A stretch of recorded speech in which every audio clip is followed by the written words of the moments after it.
Right, welcome back to Nightingales. I think you know what we do by now. Thursday night, so hope you're all okay. Good one tonight. RTL 250. Right, said in the heading, problems. So I'm going to tell you about them in a bit and what actually happened. Two engines coming in. This one's from France. But first of all, we'll get on to a few other things. What I'm on with in the workshop, still kitting out this side with a lot more things and services. At the same time, showing you some stuff what's coming. And instead of going through, like we're going to say in a bit, showing it all on machines, you've seen it all being done. I'm just going to show you it raw, and then next week I can show you it finished. So it gives a wider scope of what we actually do. But the RTL will be a good one, 250. So that's a change for the RTL 250 men. I think we've got two TLR 250s and maybe another one coming in locally, well, within 20 mile of here, so that should be good. Again, another engine's gone back. So we'll get on with it first. What I'm going to just show you first is a few questions I've had again to people who are new to the channel or come through on a link with tank repairs. Is some just basic on some tank stuff again we do, and the tank what's been put in, which brought in yesterday, and we turned it round, and you'll hear the reason why we did it so quick and why. So let's have a look at that. Right, so talking about petrol tanks, a lot of questions in again, and mainly from people who have got tanks failed and had ill-fitted liners put in. Now, we had to make a stance on this you've seen with the video what you've been on about with the engine coming in. So imagine a petrol tank in the post. So we put a thing on it that we're only taking them in through the door. However, we're still only taking them in through the door because I'm not taking liners out anymore. And the reason is, I think you get into this catch-22 where you've got an immaculate tank, someone's thrown one in, and it's always a mate, a best mate, or, you know, someone down the road who used to work in a bike shop. And they throw it in, they put it on, it fails, and then they're at wit's end because it's like rattling around, big chunks are falling inside. They've put too much in it. They've done the preparation, but they haven't really. They've just thrown some nuts and bolts in it, a mild cleaner, done an Hawaiian dance on driveway, and then think it, because it looks good, put fuel back in it, and they haven't got the adhesion to the substrate. So when you start taking out liners, you start using some really heavy gear. And don't mean the stuff you can buy on the internet sites.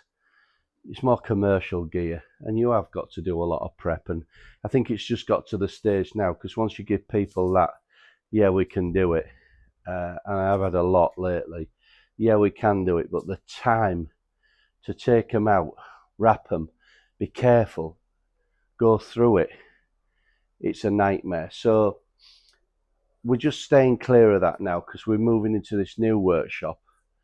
We're still doing tank liners, for fitting them, and the prep work. But why I wanted to show you this one, because it's going out, because this will be Oliver's mount this weekend for the hill climb, and then he's a road racer, and Christian, and he's from Whitby, just up the coast here, and he'll be at the Gold Cup. So what we've done with this is, he brought it in yesterday, and obviously we're fighting for the weekend, and usually we'd put a formulation in it of our preps or our tank cleaners, but with this one, because it's got the big hole in it, because the sender unit's out of it, so you can nearly get your hand in.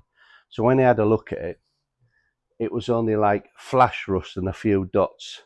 So what I've done is I've actually put that into soda blasting. So I wrapped it, soda blasted it, and then brought it out. So I'll try and get you to have a quick look at that now, if you can see inside. So I'll let you have a look on the camera rather than you trying to look down the petrol cap. So if you just get onto this now, I'll zoom into it. You might be able to see it on my phone there. It's nice and shiny, clean, right the way around. And it's put like a grey finish on it, because it was done with soda. So the good thing about that is, as well, it's water soluble. Now, Do I ever blast inside of a tank? Well, what I did with this, I had to wrap it still. And because it had the big orifice here where the sender unit is, we haven't got any worry about pressure. Because you could put a blaster in, even with fine media, and it'll blow the seams out of it. And if they're delicate anyway. So this didn't need it. This is a bit 2 or 3 a year. This is someone critical, been a road racer, that it can pack in. Because obviously the next stop's fuel injection or carburetors. So the a little bit anal with it. So done that with some soda, taken it back, and it's fine, it's right. I haven't had to put anything in it in chemical. So back to tanks in general, when I say about having a lot of inquiries in, and I keep on doing these videos in between because we'll go a few months and then someone will say, what do you use? Or they find us under tank repairs. Because early days I used to silver solder them. And so basically it is, again, even if you're on your child's bikes and you've got fiberglass tanks, it's not a problem. You'd omit one of our products. The product you'd omit is the number 2. So we'll start off again just to show you. So if you've had a bike laid up all winter, remember you can buy this stuff. Anyway, we bottle it here. We bottle it, we label it. 30 years we've had these products. So what I'm saying is, Prep 1 is a concentrated, full litre, a concentrated cleaner to clean the tank. So that might be for you if you've had your bike stood all winter, you've had the water line on it possibly, of the fuel, and it looks a bit bronzy, fooling you for rust. So it's Prep 1. That could still be used in your fiberglass tank. The fiberglass tank will start to welt, the bubbles come up on the sides of it, and it's got into the membrane. So you want to be flushing the membrane out. It's no point just putting a liner in, because if it's a fiberglass tank, you would have to put a liner in. Remembering on metal tanks, liners are the last resort. So Prep 1 is a total concentrated, not diluted, 100%. So if you're doing bikes up or you've got a few bikes, you can put this through a few times. You might sieve it, but it is a super concentrate. That's Prep 1. Under Nightingale's my own name. Done it for years. Used the product for over 30 years. The next one is Prep 2. Now this would only be for metal tanks. So this is an acid with a phosphate in. So what it does, it allows it to get everywhere in here, right into the seams.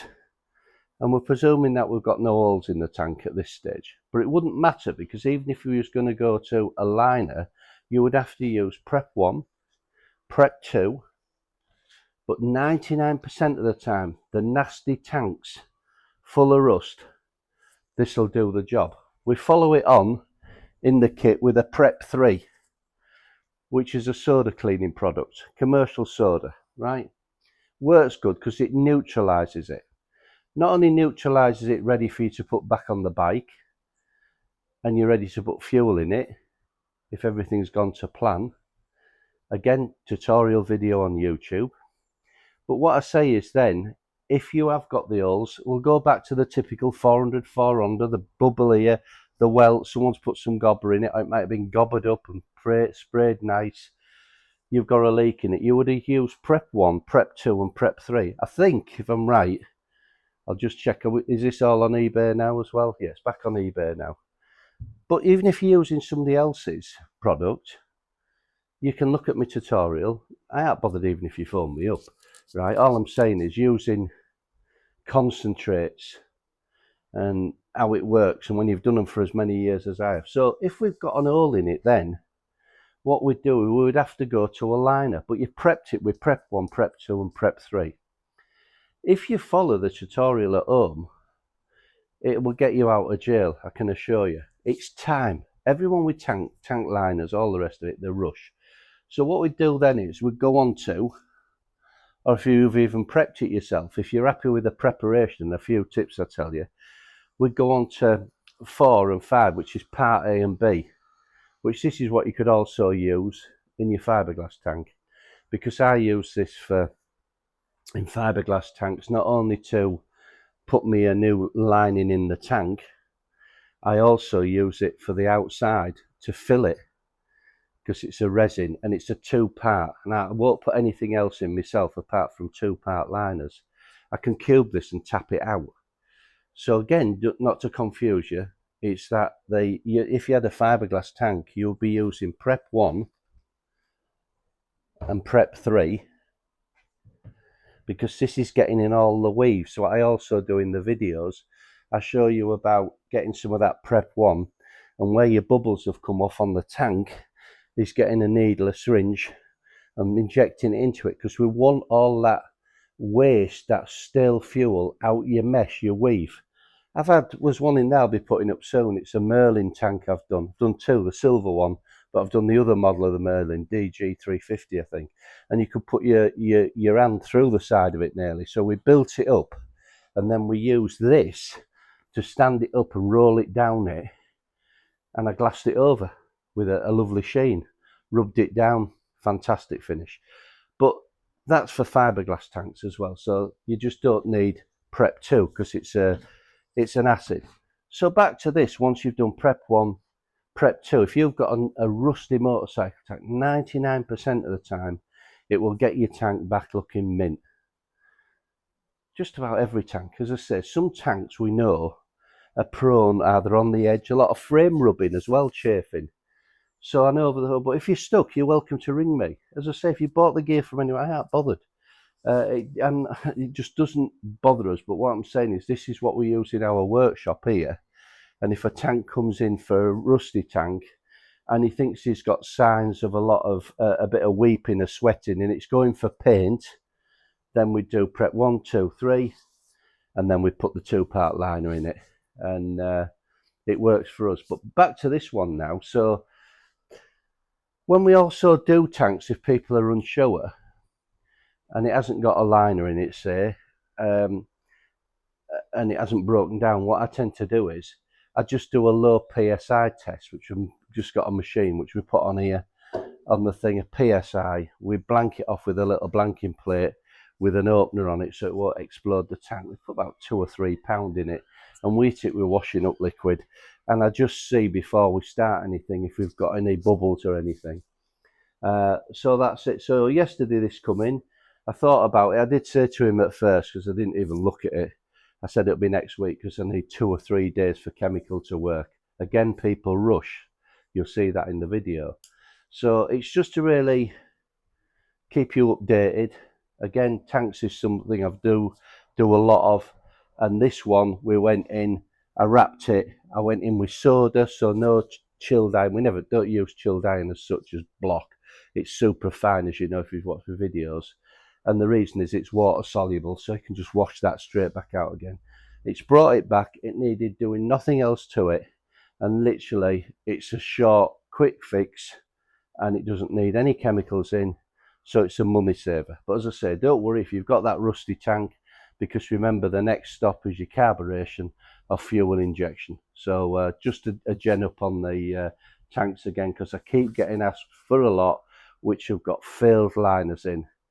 And not only do I take them in the post now, but unless it was something so classic vintage where we were at a point where there's none left, then I'd look at it. But as I say, can't trust the postal companies and the time involved. However, we have a company who supplies some of the heavier chemical, and if you talk to me over the phone, as I do with a lot of people on these, I'll tell you how to go through it, and you can do it at home, because you can dress it either in your garage, do it as I say, leave it in it, and you'll have a 2-3 day time span for it to work. Then if you want to buy my prep 1, 2 and 3, it's up to you, and a tank liner. But tank liners peeling, and the majority are silver and the single pack, and I can take most of them, start to soften them, as I've said in the past, with ordinary acetone, not commercial acetone, something you nail varnish remover. So if you can take it off with nail varnish remover, think what modern fuels do to it when they're split and the water's in the bottom, or your side stand and you've got the tide line down the side of your tank. So that's enough rabbiting on about petrol tanks, but it's just keeping the people who are watching it or recently seen it, may have seen it again on the YouTube vid, because it seems to have been watched quite a lot, that tutorial, and I do include fiberglass tanks. So there's a bit to it, but you know, take your time with it and you'll make yourself a cracking job. So I'll be watching the video, so you might watch occasionally, something might come up. This one is off a Fantic, and I try and keep you updated with a bit of everything and what I'm going to do. And then instead of doing it in real time in the big workshop where I showed you blasting it, acetoning it, painting it, whatever, I thought I'd just show you this one, and then next week I'll put it on when it's finished. So what this is, typical Fantic. We've got crusty paint. Look, we'll have a close-up look at it. We've got usual thing. Usual thing. It's had part strip on it, look, to been taken off, and it hasn't worked.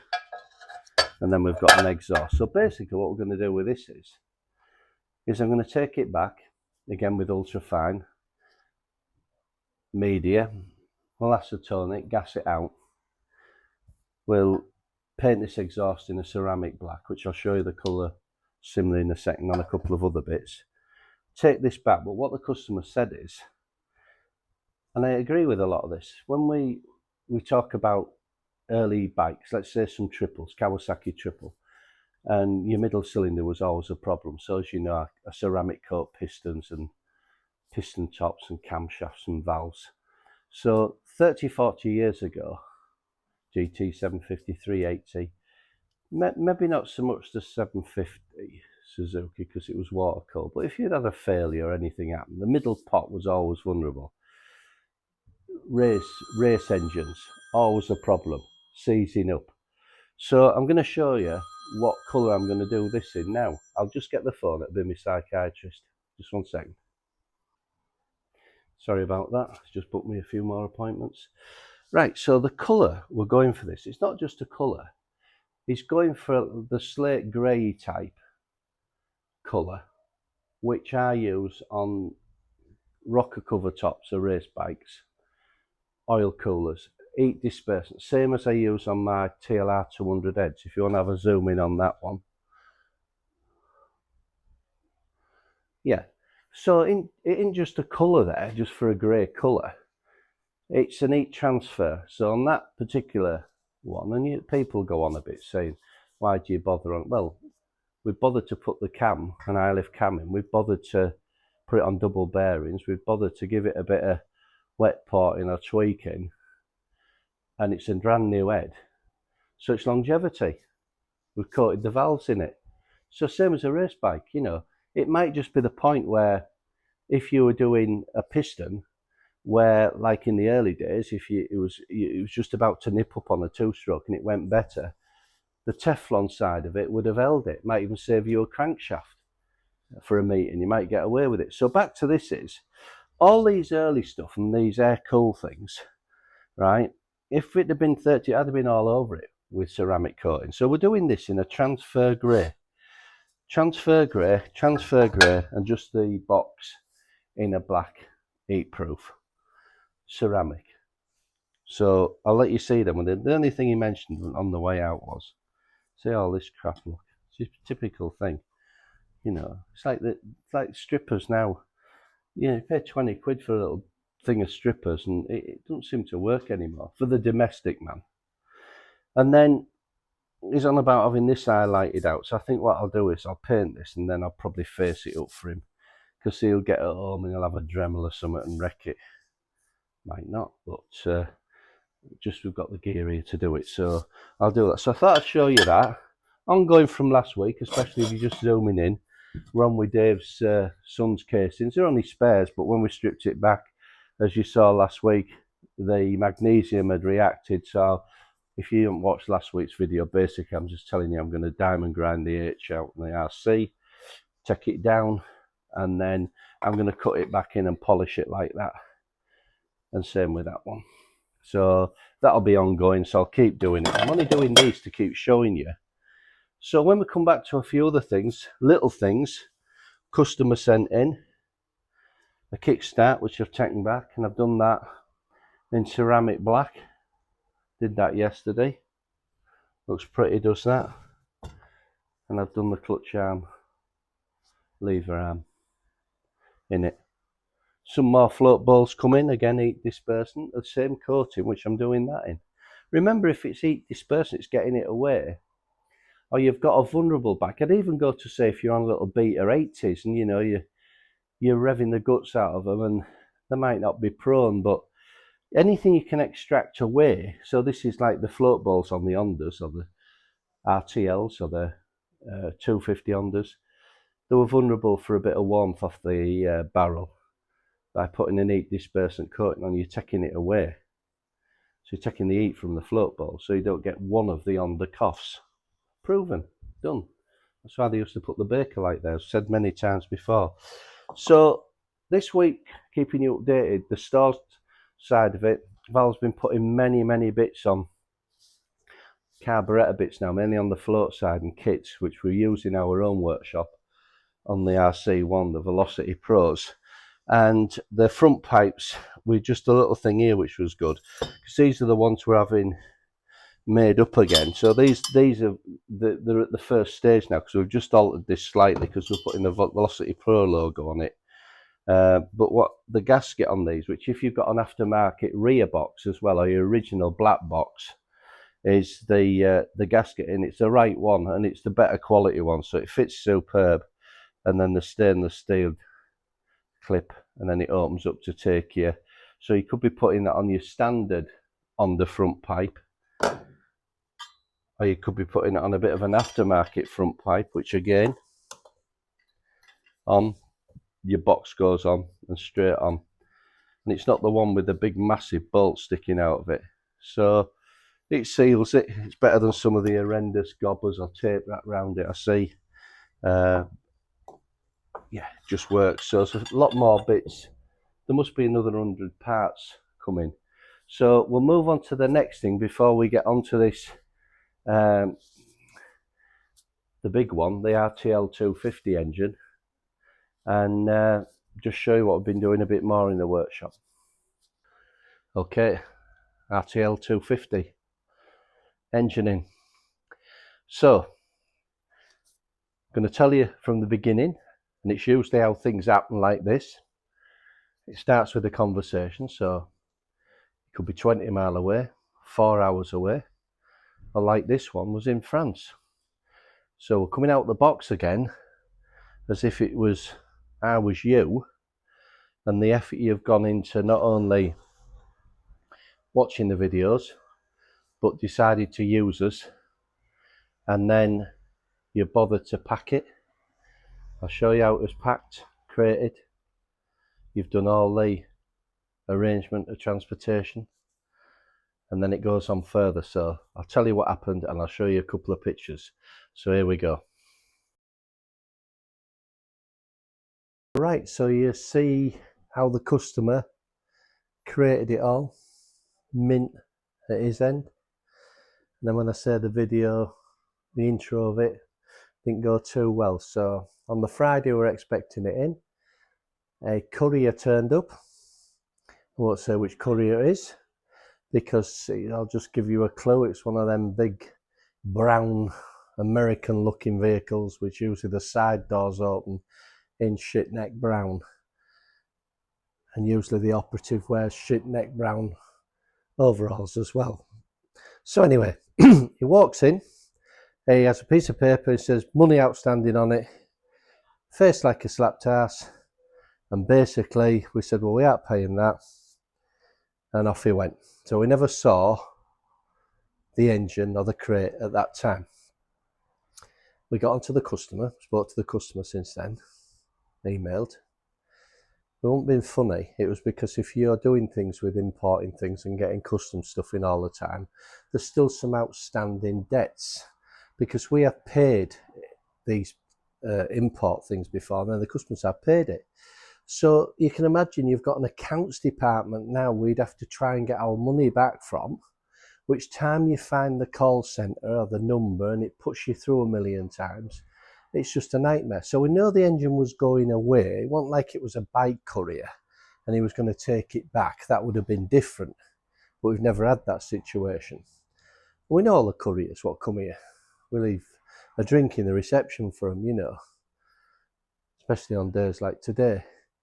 So that's what we were left with. We know it'd go to an holding bay and it'd come back on the Monday. So it didn't come back on the Monday, it came back on the Tuesday. And the situation was, I was sat having a coffee out there, and the guy turns up in his shitnet brown vehicle.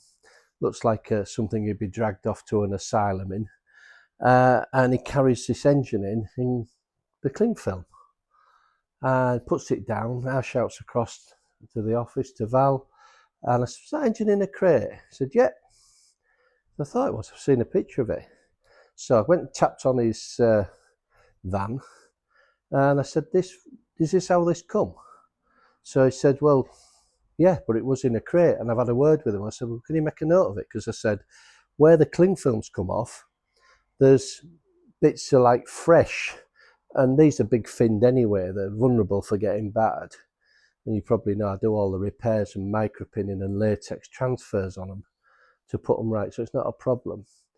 And it was just the way it was. So that's where we started its journey. The little bit of niggle here is, before all this got to this, someone's bothered to watch videos like now, we've fired emails across, we've had rough ideas of what we're going to be spending and a block figure.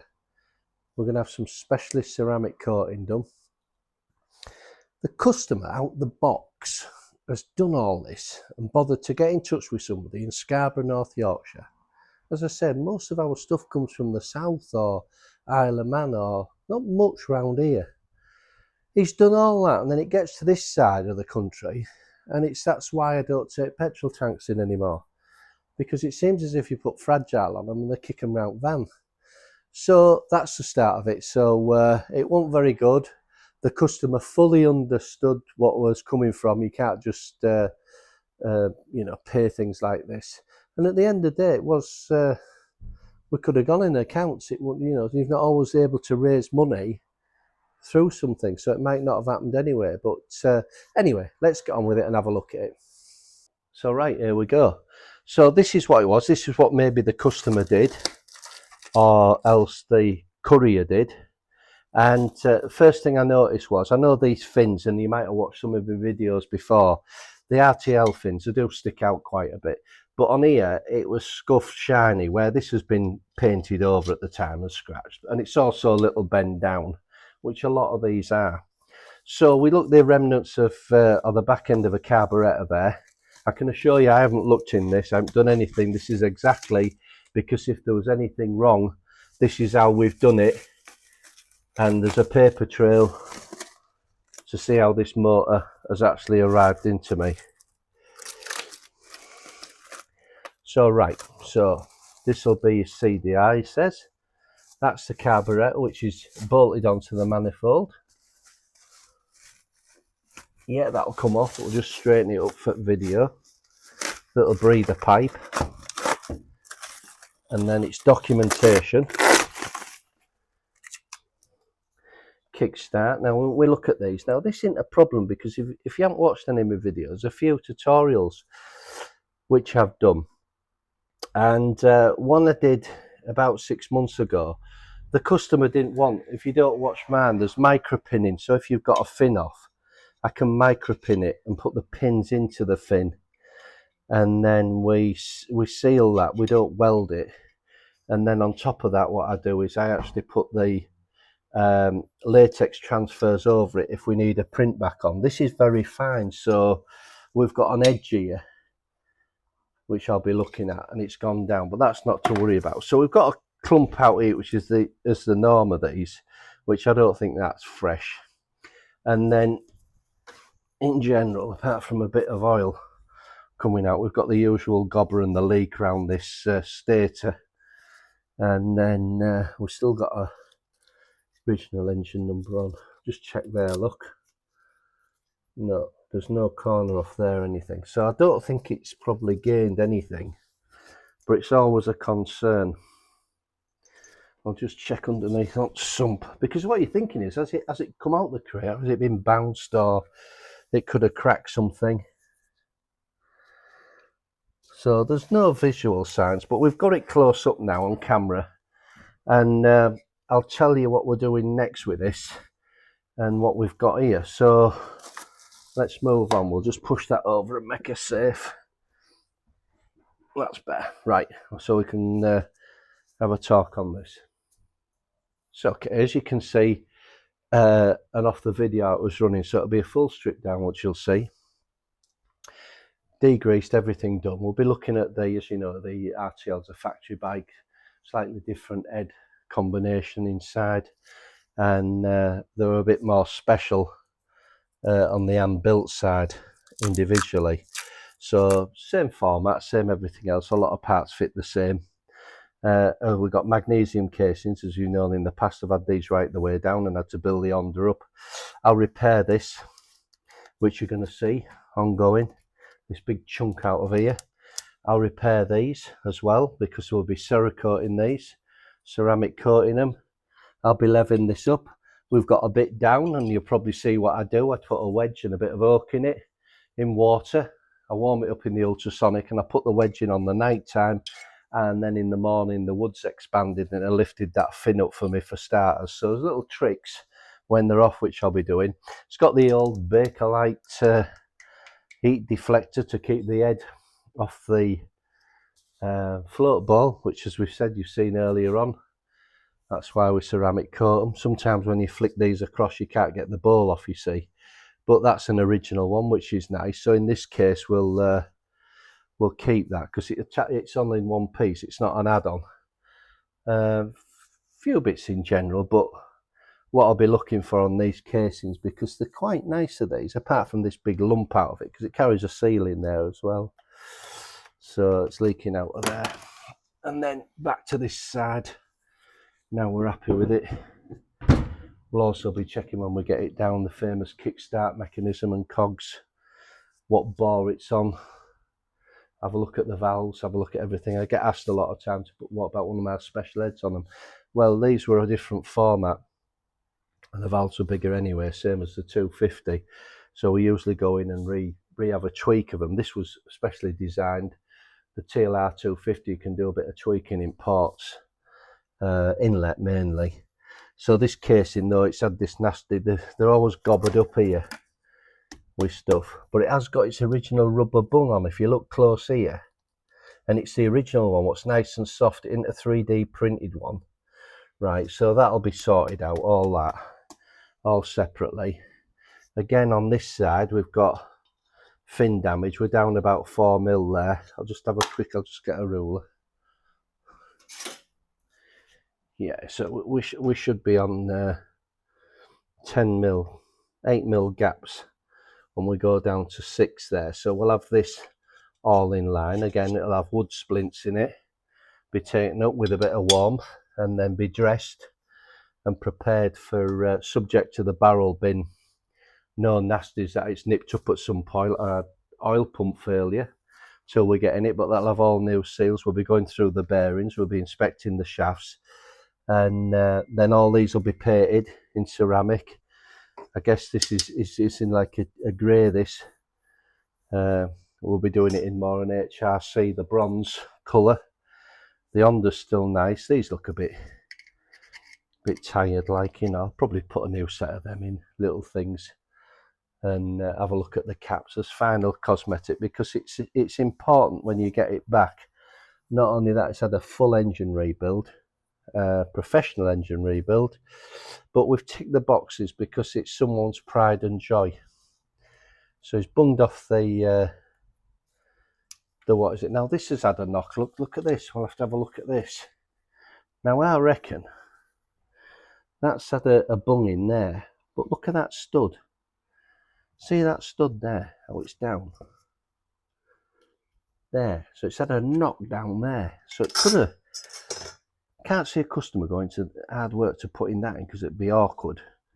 That looks like it's had a bit of a bend on that, which should relate to that corner, look, because that's a fresh scuff there. These have been painted in, so we'll liaise with the customer. Again, it's not a problem, but you, the customer, have gone to all this, doing all this, and then, because these are getting harder to get, you know, let's face it. So original carburetor on it, so we'll have a look at that. And what I think we're going to try and do, if you watched the video a few weeks ago, we've got our test jig back up again, and the last engine what's just gone out, we put it on a test bed. we're going to adapt this to go into to fit the 3 engines, and we're going to try. I'm going to see Dave when he comes in on Monday, and together, because we like working together on these. Another set of eyes, you know, you got to remember you're not next door, and when you're building it back up, you're at a point of no return, so you're checking everything from the shafts, the forks, the selectors, end flow, anything which we think unusual, building up from the bore. Hopefully we might get away with a standard bore if it's on it, and just really polish it out, some new valves in, seat it in, have a look at the camshaft, the guides, the chain, etc. So hopefully we might be able to put this in for next Thursday's video in a test. If it doesn't happen, it doesn't happen, but I think it will, because one way or another we want to test this engine going out, and we'd like to start it up and hear it for ourselves to go, right, we know what that is, and it's not a surprise when you build anything up if we missed a trick.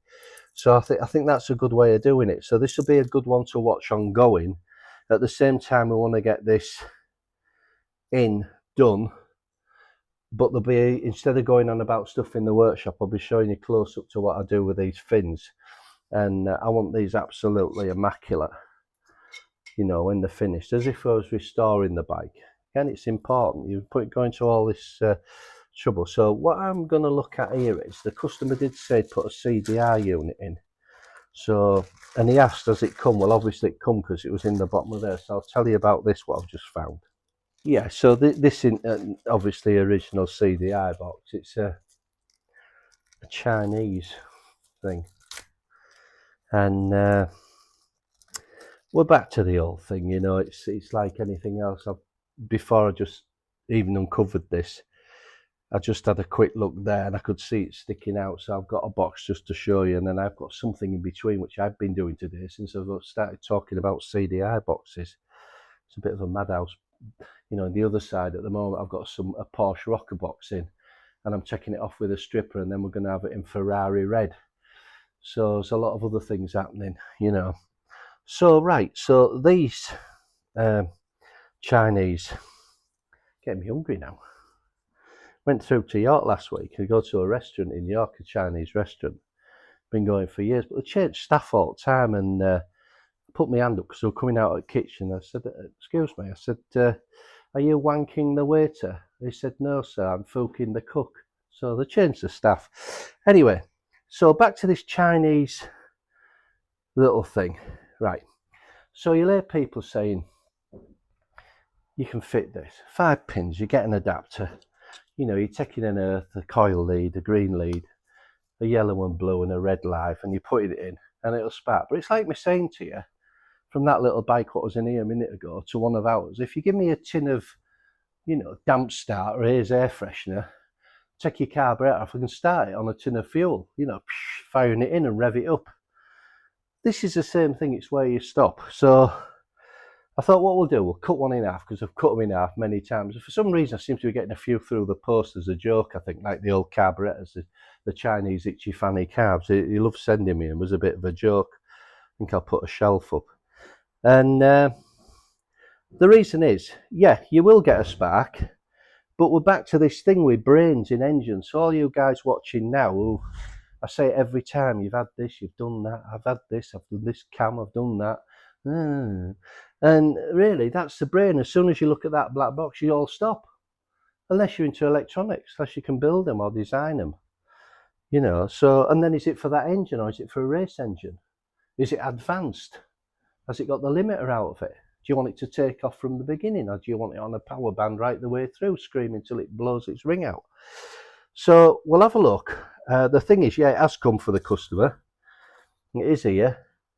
He hasn't had this on this bike, I don't think, by the look of it. I think he got this as a bit of a collection. So we'll have a quick cut into one of these, not the customers, but we won't be using it. And then let's see what's like inside. But this will be a good one to keep following on, because all these things, if you send in separately, you might have one of these, or you might have an RTL, and you've got casings. These are a little bit more fussy because they're magnesium. And to be fair, out of 10, this is an 8. It's mint, because we're standing out and being ground down. So we don't know 100% till I get it off. And that big chunk out of there, I can assure you, when you see this when it's finished and then painted up, and even to all the you know, the bolts, so they're nice and original. I'll polish all them and get them all in and do something with this carburettor because it looks a bit flat looking as well. I'll probably do that, you see, because if it was running, everything's set up, we'll probably just ultrasonic that, but I might just solder it. I might just give it a solder and then ultrasonic it for pilot and main. And if she revs out still, it's been running with it, so I expect it'll be working fine. We're looking again for variations when it gets hot, but when we build this engine, we'll be doing an oil run on it, and then we'll drop it down through a cycle and fill it up with fresh oil again. So we've gone through a cycle, so when the customer gets it back, it's literally just got to bolt it in, tappets will be set up, cam chain will be set up, and there's nothing to talk about. So let's have a look at the CDI units of our Itchy Fannies. Right, so let's take one of these things to be obviously into customers, this CDI box. So this is plenty I've obviously got. Right, so there's a couple of things here. What you've got to remember is that if you buy something for a £5 or £6 and you put it on a bike, let's just not say a TLR200 or a 250 or an RTL, which this one's come with RTL, which I haven't used it because we're presuming that it's how we got it and it was in a box, because there's no signs of it being used, that one. So we'll just go into a few things. Now, it's a bit like if I say I took the carb off a TLR 200 and I got a tin of damp start or a tin of A's air freshener and I put it at the back and I can fire it up and get it revving with a bit of vapour and it ignites. It's where you look at these. I mean, I'll go over to something in a few minutes on when we come on to some other parts on RTLs and TLR 250 and 200 heads and the bikes again after we've done this demo. And what will get me back to is the quality of the components. So yeah, it would get you out and you would get a spark and it will work. And there'll be some people out there, I've run one for 10 years and it runs fine. It probably does. But it's got things in it which won't run fine because it comes to a black box. And again, I keep going, that's what people see. They do all this, heads, barrels, everything, shocks, forks, and they still come back to this. So one original one could be playing up, a standard one will be fine, which is still working with an healthy spark. But that's what they're lacking on, remember. Probably a little bit of the sparks down, which I'm going to show you in a bit, because I've been playing a bit with something else while we've been in today for tonight's video. So let's get one cut open and then we'll have a look and just see what we're on about. I will just put these on in case there's any health and safety officers out there, but I always wear these anyway. Right.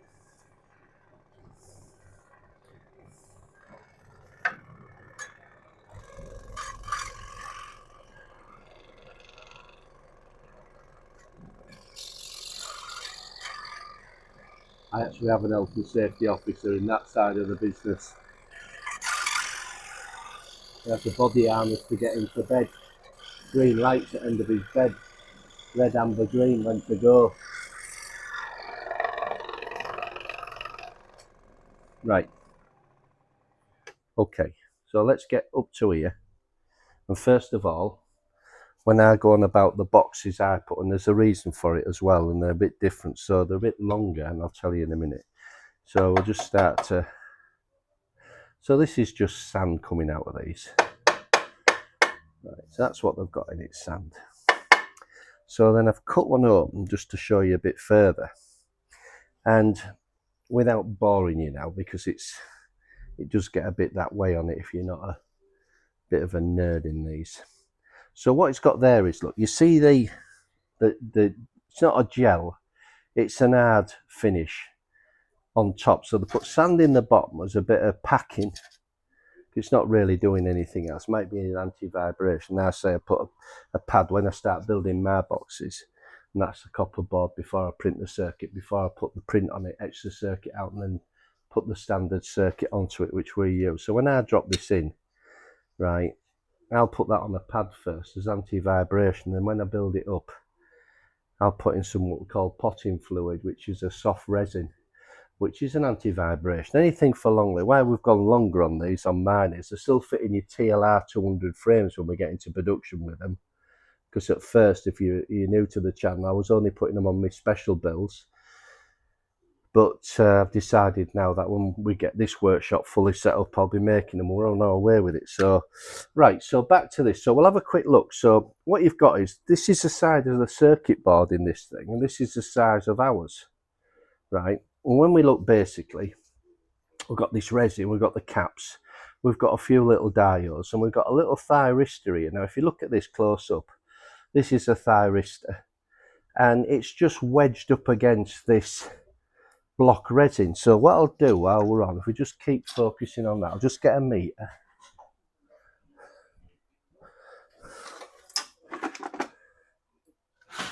So what we're trying to do as well is when I go on about heat sinks and the rest of it, because the heat sink, to get it away from here, and the heat sink paste is important on this thyristor. Let's just have a quick look here, something I just want to see. So we'll just see if that, 2 seconds, is conductive off that thyristor.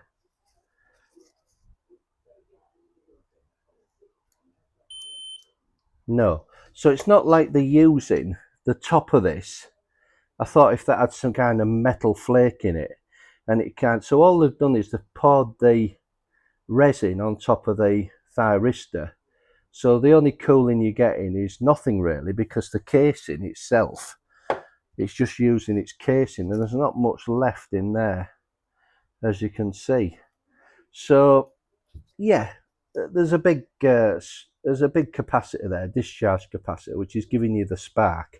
But as I say, for what it does, it still holds a amount of, because these Chinese, what you've got to remember, a lot of these on sports mopeds, they'll have a little circuit off here. I think it'll be that, which is the limiter. Because for warranty of a little Chinese scooter, you've sold it out the workshop. You don't want Malado blowing it and just exploding it.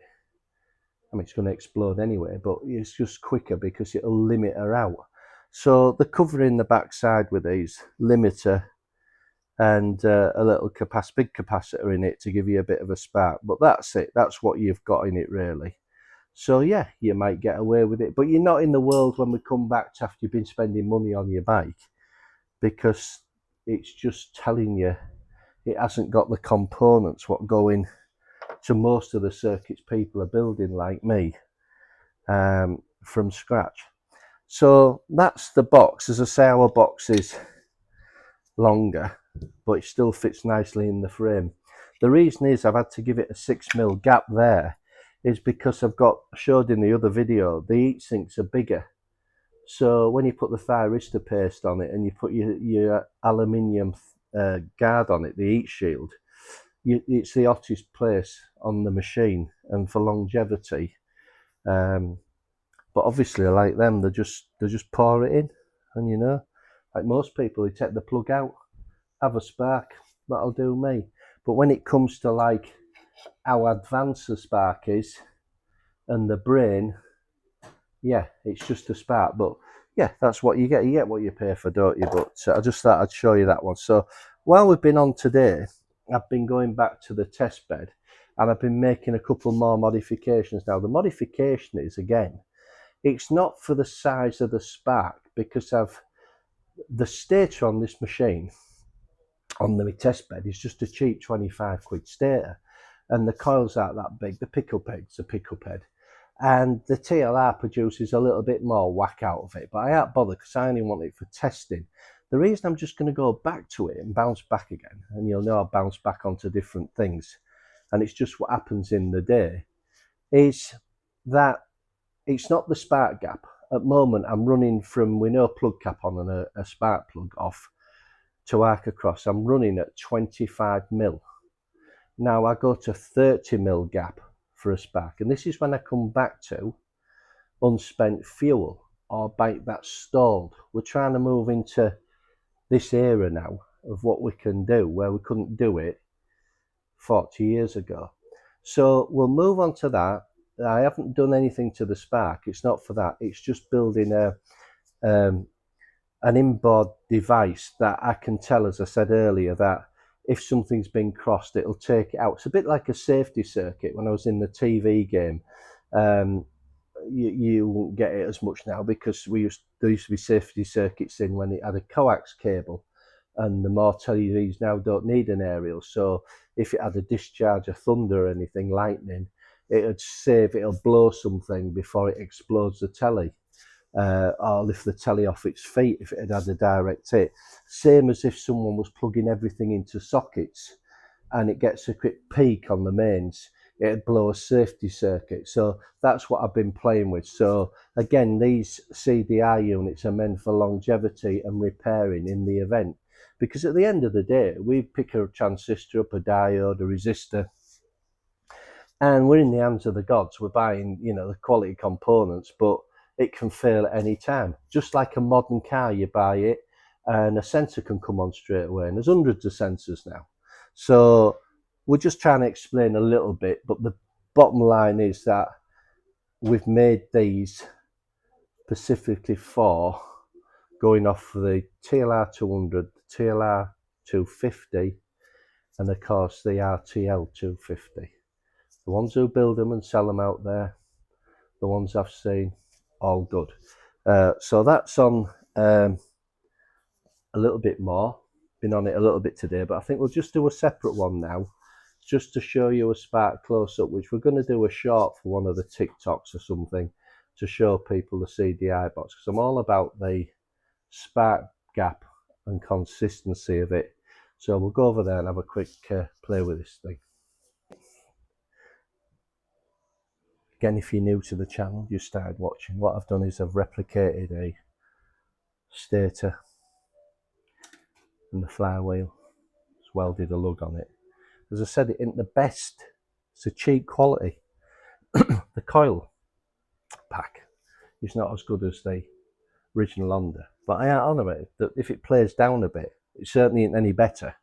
So the idea is, just as you would on the side of your engine, your flywheel leaves your stator, lighting coils, your pickup and your CDI output.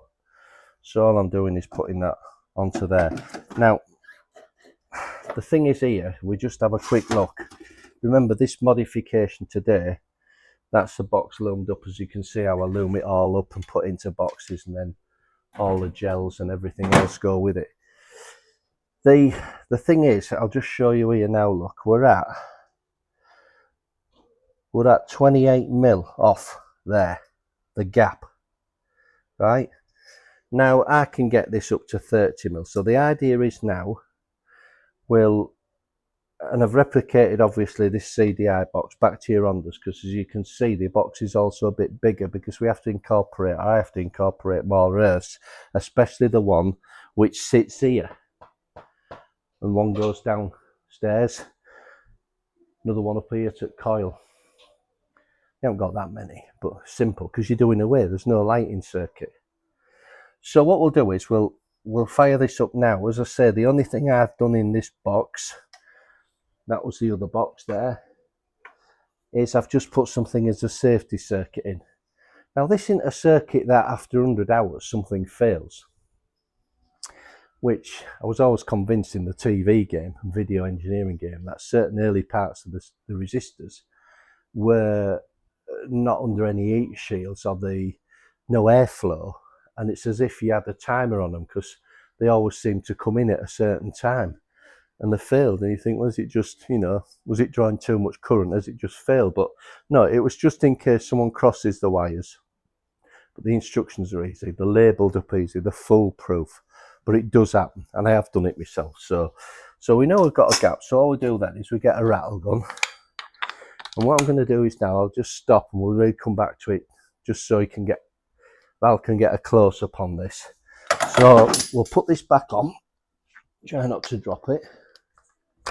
Right, we'll aim it on there and we'll come back straight away.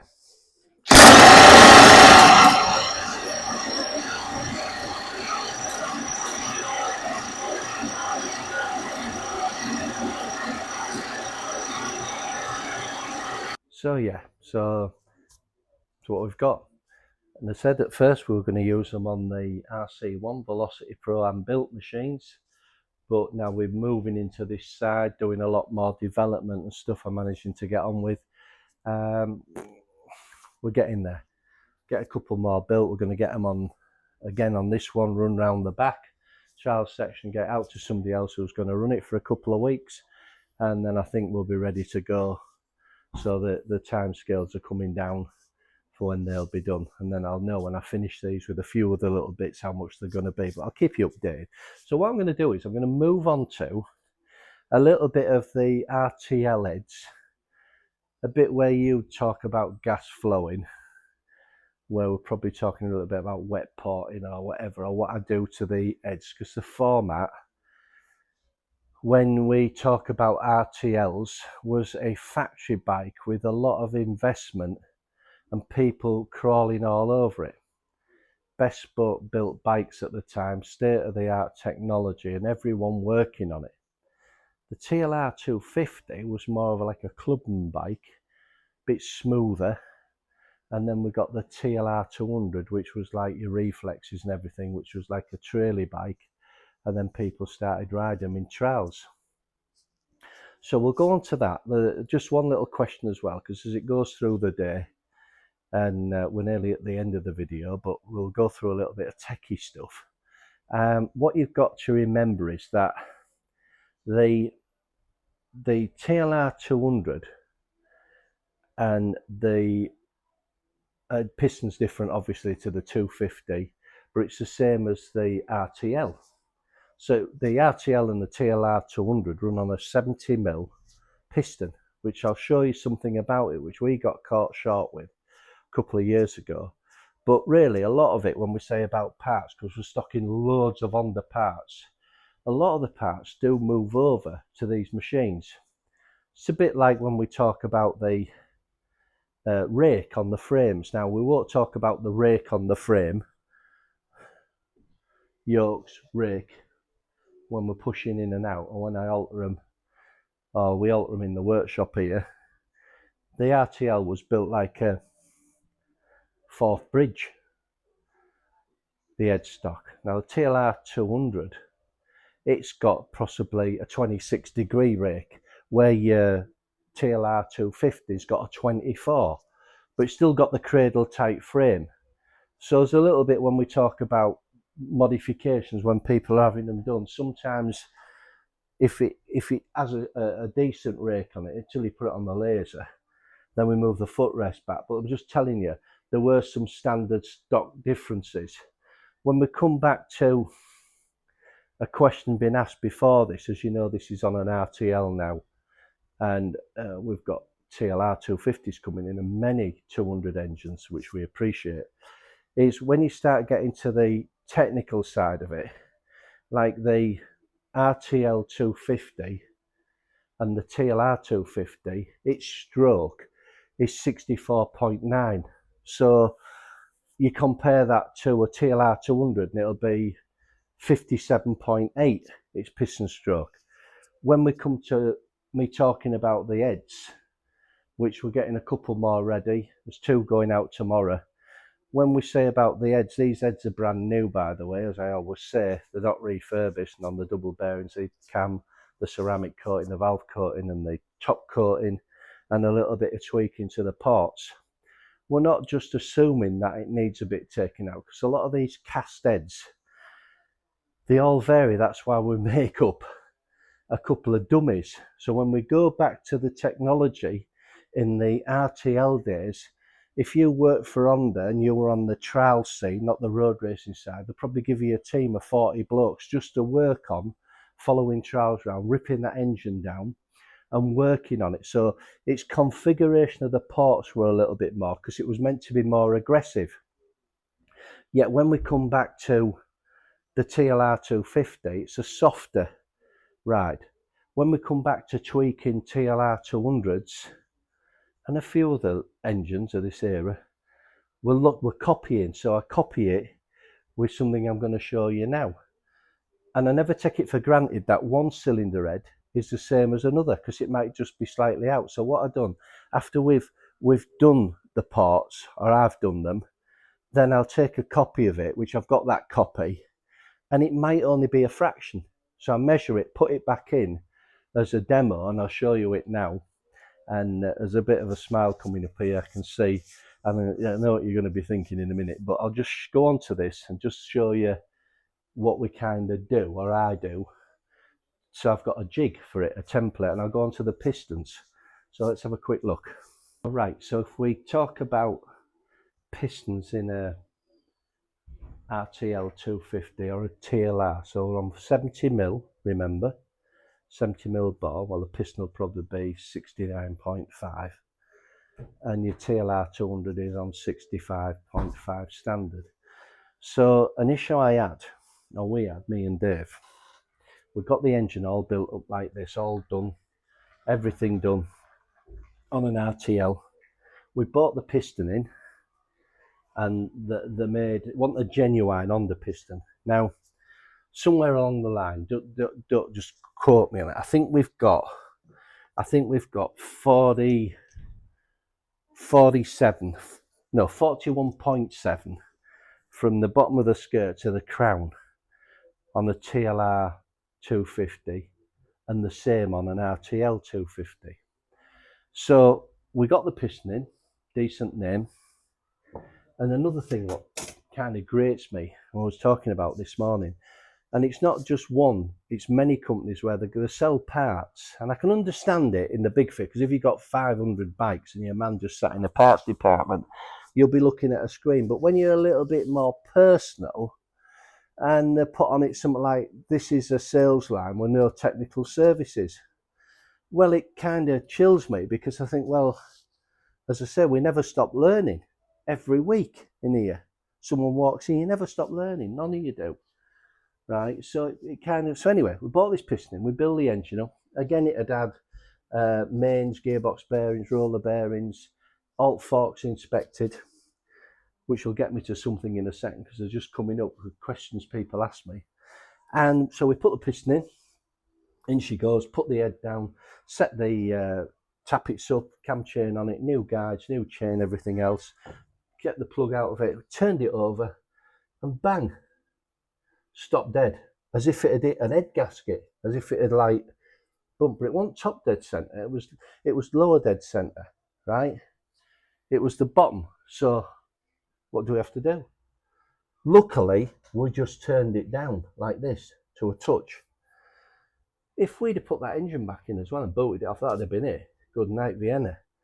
So we bought a quality piston, an Honda piston, right? So this is why I'm saying, what you must do is, if it is, say we're on 41.7, if you just check the spec from the bottom to the top, when you order one in, if no one's willing to give you a technical helpline, so what actually happened with this piston, we took it off, and the piston was touching the crank. Bang. So the skirt was too long. So imagine like us, not only labour into it, but you were home, and it went bang if you hadn't done that. So we phoned up the advice line, and I said I've purchased a RTL 250 piston, not a genuine Honda one, and he turned around to me and said, was it catching? Well, why the hell would you send some out if you knew that? You know, this might be your first time of digging into a four-stroke, but it don't matter. It don't matter if it's a two-stroke or a four-stroke.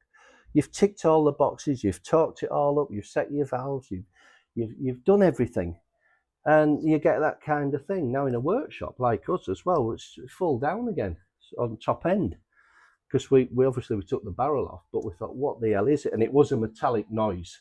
It was as if it had come up and you got the head gasket. The head gasket, there was no gap, but it was down. It was when it come down, it was on the crank. So that's something to watch. So just double check that one. If you speak to somebody, they've had no problems with it. If it's an aftermarket piston, if they don't know, then don't buy it.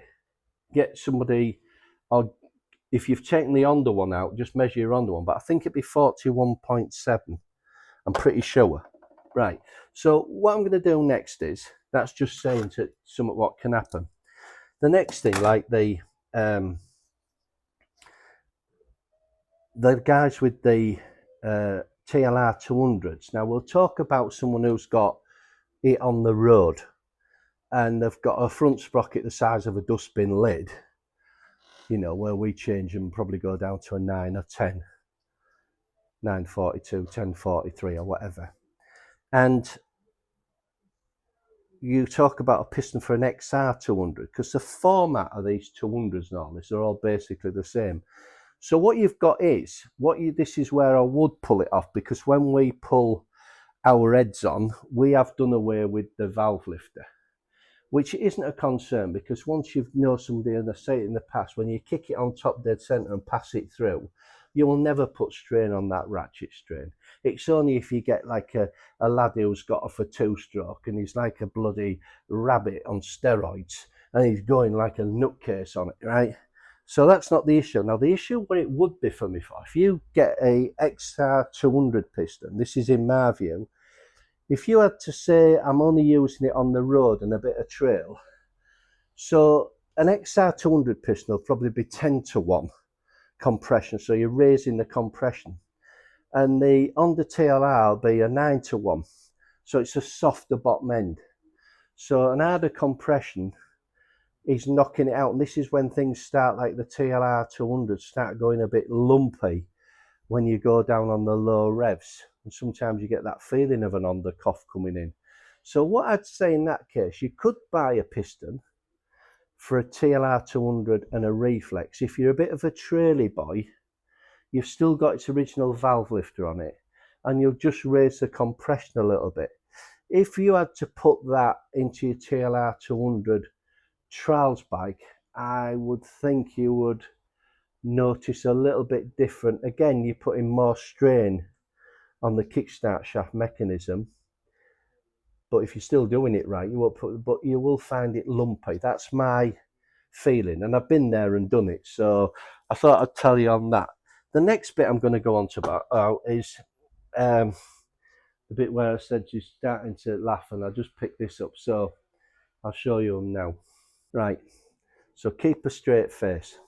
So when I go on about engines which were designed with loads of people around them, back to the workbenches and technical engineers and money, the RTL ports, inlet, exhaust port, and the shapes.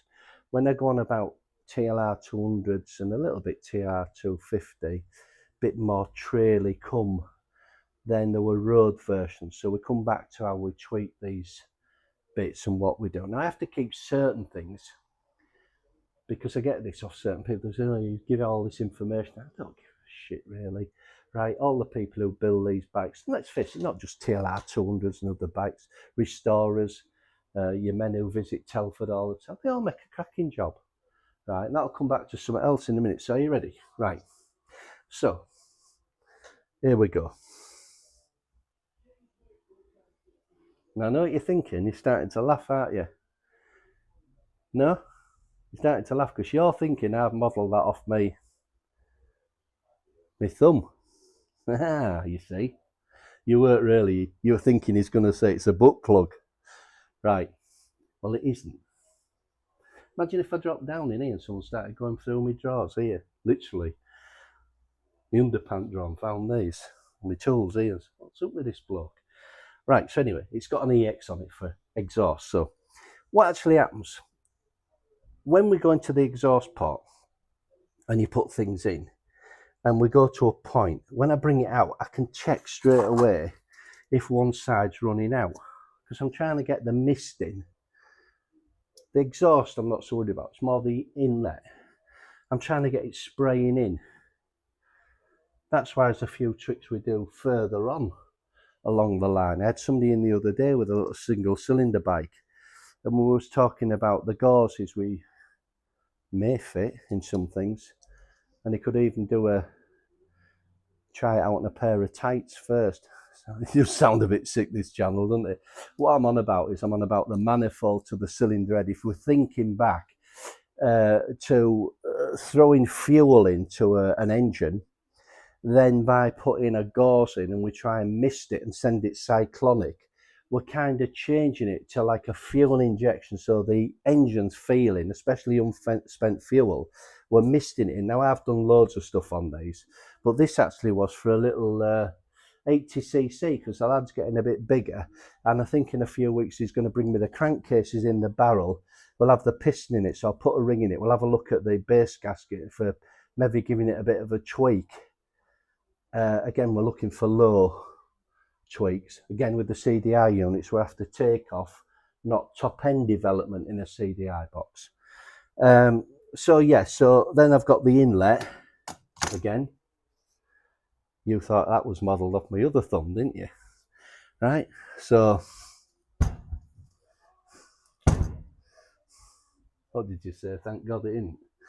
Right, so obviously that goes in, and when I bring it out, even on my heads, there's just a little variation. So you might get one of my heads and it's only got a fraction tweak because we're trying to mist it in. That's what comes back to when we get a bit more technical on trying to think how the engine's thinking and misting in. So it wasn't my idea, it was an old school boy with British stuff on Cubs, and I think he'd had Bantams and all the rest of it, and went into Cubs in a big way, and he found the old Amel car was spewing it in, and he liked the Amel setup, but he found by doing little modifications, which we did a lot of work here with him, and it's very clever, it gets quite deep. So yeah, so that's what we do. So the RTL ones, I've got copies of these, because what we're trying to do is this RTL engine, somebody crawled over that a long time ago with a lot of techie boys, because it's money, and it's like anything else. If you've got money to develop something, and at the time, now I have a bit of theory on these as well, that I've ridden many of the RTLs, and believe it or not, you know, there's quite a lot, if you're in the UK, in the Lake District area, Cumbria and Keswick and Ullswater, people who have them. I didn't realise there was that many which come through to me, either to talk about them or can we see if we can fix it over the phone. And the issue is I've got with them, you look at that, now I think they can be quite aggressive, right, because there was meant to be hands-on. And then I've had these in with the frame mods, nothing to the heavy fourth bridge head, but down on the footrest where it's a plate. I've ridden a couple of them and they've been comfy. Remember, I am no expert at riding a motorcycle, Charles bike. But then I've gone to RTL250 and we've done a footrest modification, but we've left the headstock because the headstock's already got a good tweak on it. So on the rake. So sometimes it's all about what suits you, which brings me back to when we jump on one of these 200s with corrected CDI box, the head, the lightweight of the frame. That's why I personally enjoy it, and a lot of lads who ride them like them. Again, put the right man on any machine, especially one of these beasts, and what a superb bit of engineering. So we're just going to walk on to one more thing, and it's a little bit of a story of something back in the early days. So I'm going to roll back to 1977, and the reason I'm doing it, when we talk about engine porting and different things, now at the time I watched a couple of gurus on bikes tuning two-stroke Yamahas, and it was always fascinating because they'd run for so long and they'd explode crankshafts, and they had the pistons in stock to just keep on feeding it barrels. It wasn't an issue. So what we're up against here, this conversation is, and I'll bounce back, is I get asked a question, where's the starting point with any engine? So let's just say any of these, there's one service we can offer. The price hasn't gone up for years, and the service is, no matter if it comes in, if it's an unknown engine and you're not so sure, what we say is, with most single cylinder Hondas I'd go a twin, like let's just go back a bit. We'll go first to Coffin Tank RD, an LC. We'll go before the old Yamaha. We'll go to a YDS 7250 and some X7 Suzuki. So all them, if we stripped one down and have a look at it in the workshop, checking everything out and cleaning it, putting it back in a box. So if you get it back and you want to do it at a later date and you pass that sheet to a mechanic, he can instantly go in and it's £350. And what you've got is a proper, you know, what it would need inside it. Because sometimes it's unknown until you get inside it. Why I'm going back to early days is because we're 30, 40 years on, and let's just go on to something like, if an engine come in now, I'll pick up a GT500 twin Suzuki. And the reason I'm picking up on it is, there's only one time we won't take an engine in, if we see a bit of a lemon, and it's not the thing. It's if you'd had it to another dealer and we felt like you were wanting us to strip it down because you're not happy with it, we'd call it at that. We'd say, no, that's something between you and somebody else who's repaired it. We're not getting into that game. But if you think you've just bought a bike, so we get back, let's just take this GT Suzuki, the twin. Now in 76, 77, in the showroom, them weren't that excited. Remember, this was the days when mental health wasn't invented, and the sun shined all through the summer, and it was summer. You never mentioned what's happening, global warming. You didn't have mental health. Want a word, want there. You'd just come in and you'd say to kids, I've had a busy week. I've just done 60 hours. Same with the sun, the sunshine. It was summer. Bloody summer, isn't it? Like today. Gorgeous. We're in summer. Should be bloody shining. So we'll take this GT500 in the showroom. Now I'll match that, because what I'm going to tell you is, where I'm coming to this, when you're checking it down 30, 40 years later, and like YDS 7s, LC 350s, 250s especially, is in the early days when they used, let's just go into the two-stroke porting, they used to tweak all the ports, all the rest of it, sharpen them all up, and we've had seizures, we've had cranks pick up, and it could have been changed back. It could have been a production racer. So I'll give you this instant, what I saw once. I saw a GT 500 been traded in. Now this bike, 4 weeks before, had a full racing fairing on it, a head stock on it to carry the fairing, rear setted, no, the carbs on it, filters on it, balking. And what there were was a GT500, though they want everyone's cup of tea in the showroom, because when you matched it again a 380 Suzuki, it looked at donkeys, is someone did buy them, but in a few years on, they started making them into production racing bikes because they were a good bomb-proof engine, and they went like stink on the right man tweaking it. So this guy, he finished production racing, because we're in Scarborough, North Yorkshire. At the time, there was a place called Carnaby Raceway, where most of the guys did all this production racing. And what happened was, he thrashed it, he'd had crankshafts in it, he'd had everything in it, right?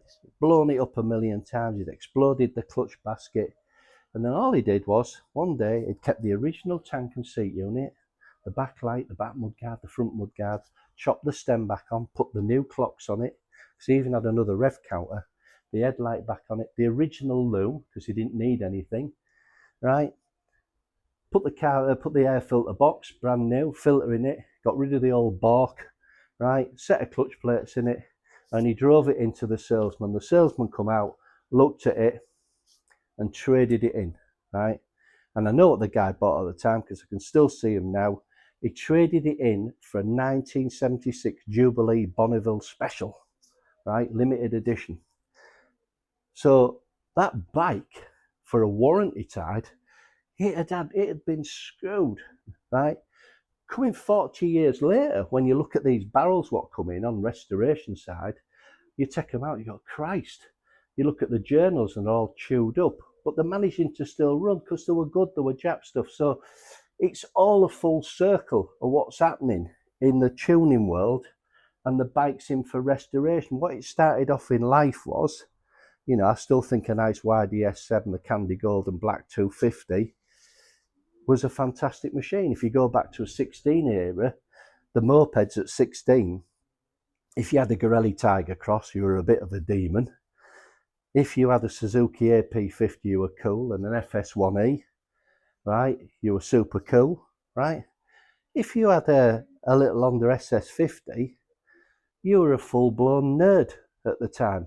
You were just looking, you'll do 5 miles to the gallon more, right? 15 mile an hour slower, like, but so yeah, so as the years have come on, and you look at the barrels when you get them in, so that's what I'm saying, £350 if it's in that era of bike. The only time it changes, let's just not go into sixes, let's go into fours, 500 fours, 550 fours. If you had a bike now at home and it's gone on the selectors, say they're blued off and you've blown your gearbox and you're missing a gear, well, that still can be, by phoning us, that amount of money to inspect, because you do or you don't know that when you spin it upside down, you can leave all the, especially if it's not smoking and it was running right, you can leave all your top end in, your piston, your valves, everything, your triplex chain. You can strip the bottom end off it. You can work on the gearbox here.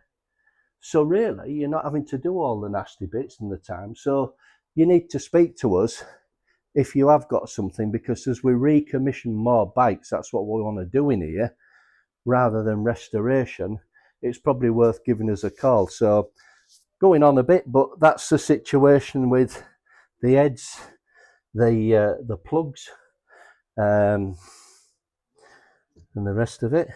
And I think at this one, again, based in Scarborough, North Yorkshire, 01723 370399, can usually get me after 3 o'clock when we shut down a little bit on the machine side of it. We fixed a couple over the phone again, which is always good.